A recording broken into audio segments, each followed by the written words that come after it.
So growing up, I was a fool, and I still am a fool. Just a little bit less of a fool. When I was in secondary school, you know, I was in church. I grew up in church, mom and dad in church, grandparents in church. But I think when I was 17 years old, I came to this point where I thought, is God really my God, or is God my parents' God? And I became a little bit indifferent to the things of God. I didn't want to be part of church. I in fact ran away from church, and I went to tell my pastors and my leaders, I don't want to be a leader, don't pray for me. I'm just going to explore and see the world and do things whatever I want to do. And that was kind of me. I would go get drunk. There'll be times I'll be like on the Clarke Quay floor, drunk, completely wasted. People have to carry me, put me in a cab, brought me home. There are times I'm drunk at home, I fall asleep in the toilet is locked. My parents need to get ready for work, they have to break open the door to get me out. And I was just a person that was very indifferent and very cold. And then even my church leaders would say, oh, we're praying for you. And I remember one time, one of my leaders says, hey, we're praying for you. And I said, stop praying for me, because I think the people that need prayer is you guys, not really me. So that was kind of who I was. But I think what was really awesome and beautiful is that my leader never gave up. You know, and my leader, I remember one time said, Isaac, would you want to go on a mission trip? And I said to this person, like, I don't want to pray, I don't want to hold hands and shout, God, we love you. I just will go there and play some games. That's the most I would do, because I don't know if I love God. I probably don't, but I definitely love people. And so they let me go on a trip. I went to the borders of Burma and Thailand and to a refugee camp. And I remember there I really encountered God again. I saw kids that lost their parents, kids that saw their parents being murdered. We went to a refugee camp, a place where nations wouldn't want them. Women would get raped, would get abused. Men would lose their limbs in different parts because they stepped on landmines, and they were worshipping God and they were loving a God. And I went, that is absolutely crazy. I remember God met with me there. He warmed my heart, and I walked away from that place saying, God, I really want to pursue my life with you. I want to go all the way for you. You are not my mom and dad's father. You are not my mom and dad's God, but you are my God. You are Isaac's God. And that's where I really began my journey of pursuing Him. Try to tear me down, try to waste me in your youth.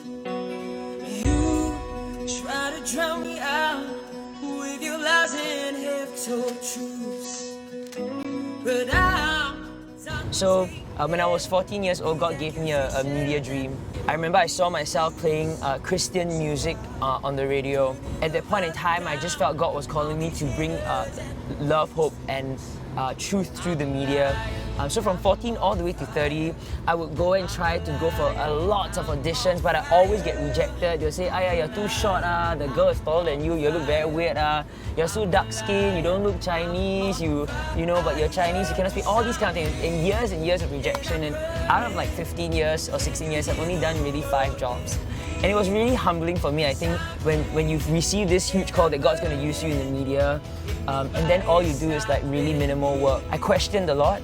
But every year, God would remind me, no, I'm calling you for this. Some prophet, some missionary would say, God's calling you for it. So about 3 years ago, there was an opportunity on this local show called The Final One. And I just thought, I gotta try again. So I went and I did The Final One show. I made it to top 4. And long story short, there was an opportunity, and it ended up me landing up on 987 FM, singing He Loves Us on Christian radio. And I remember then God reminded me and said, Isaac, remember how 13 years ago I gave you this vision of you playing Christian music on the radio. And then because of The Final One, I had to learn one Mandarin song. And then The Voice Singapore in Malaysia came up. And when it came up, when I found out it was a Chinese show, I thought, there's no way I can do this, because like I'm half Chinese, I failed CLB, there's no way. And I remember God said to me, Isaac, if I would give Moses the words to speak, I would give you the words to speak. Would you trust me? And I said, okay, what do I have to lose? My face? Sure, let's do it. So I went, and by God's glory, I made it all the way to the grand finals. And through it, there were so many signs and wonders that God did in the show. So God really, really provided, and it was great fun. Very, very, very, very, very scary. But hey, if God sends us, He will always, always equip us. And that is what we take comfort and our joy in.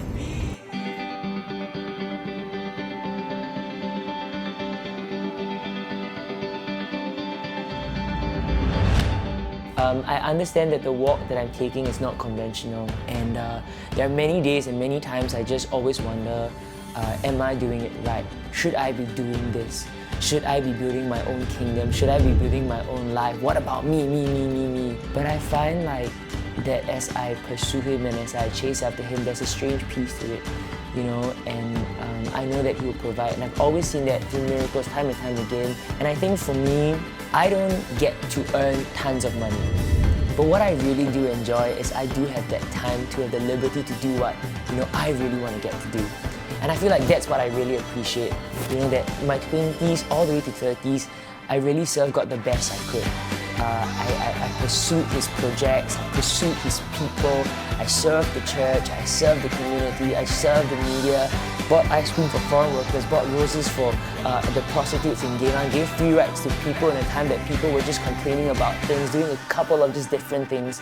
And it looked like a lot of mess. It looked very erratic.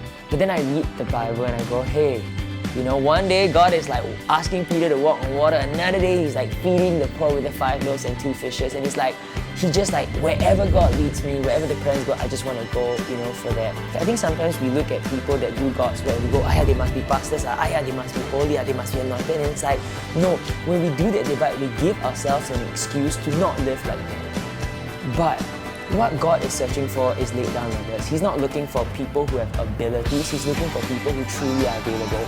And we read scripture, it's always been the case. It was David, it was people that absolutely would just say, God, here I am, use me and send me. And if we will allow ourselves to do that, God will use us. God will walk with us. And more than the work that we do, the greatest thing ever is to be able to partner with a God that created the entire universe. The one that made the stars, that built the sun, says, I want you. Out of all that's going on, I want you and I love you. And I hope people will truly see that. And I feel like I'm at the place that if I die now, I probably have no money to give anybody, But I really feel like I have no regrets because I feel like I've tried in my best ability to live out the best life. And I would have no regrets of the way I spent my time, and I'll be at peace because, His love covers me, His grace covers me.